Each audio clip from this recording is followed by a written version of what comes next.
جھوٹ بولنے والوں کا انجام حدیث مبارکہ نبی کریم صلی اللہ علیہ وآلہ وسلم نے فرمایا، جھوٹ بولنے والے کا چہرہ قیامت کے دن سیاہ ہوگا اور جہنم میں اس کی زبان کھینچ کر کاٹی جائے گی۔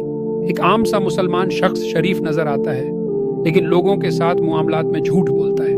دکان یا دفتر میں بیٹھا ہے، گاہک سے جھوٹ بول رہا ہے بھائی یہ مال بالکل اصلی ہے قسم سے۔ اس کے چہرے پر وقتی طور پر خاموشی، لیکن پس منظر میں ہلکی خوفناک دھند چھا رہی ہے، گویا کچھ غلط ہونے والا ہے۔ وہی شخص فوت ہو جاتا ہے، لوگ جنازہ پڑھ رہے ہیں۔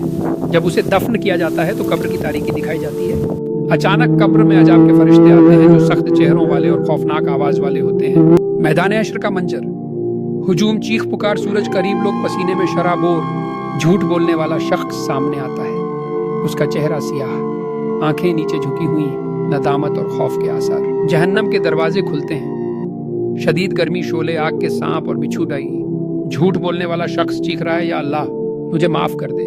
فرشتے اس کی زبان کو آگ کی زنجیر سے کھینچ کر باہر نکالتے ہیں، پھر ایک گرم آتشی آلات سے اس کی زبان کو کاٹ دیا جاتا ہے۔ وہ شدت درد سے چیختا ہے، آواز گونجتی ہے باقی، مجرم کانپ جاتے ہیں۔ پس منظر میں آواز آتی ہے، یہ ہے جھوٹ بولنے والوں کا انجام۔ ہم جو جھوٹ بولتے ہیں وہ صرف دنیا میں نقصان نہیں دیتا، بلکہ آخرت میں جہنم کا باعث بنتا ہے۔ نبی کریم صلی اللہ علیہ وآلہ وسلم نے جھوٹ کو منافق کی علامت قرار دیا۔ کیا ہم سوچتے ہیں کہ ہمارا انجام کیا ہوگا؟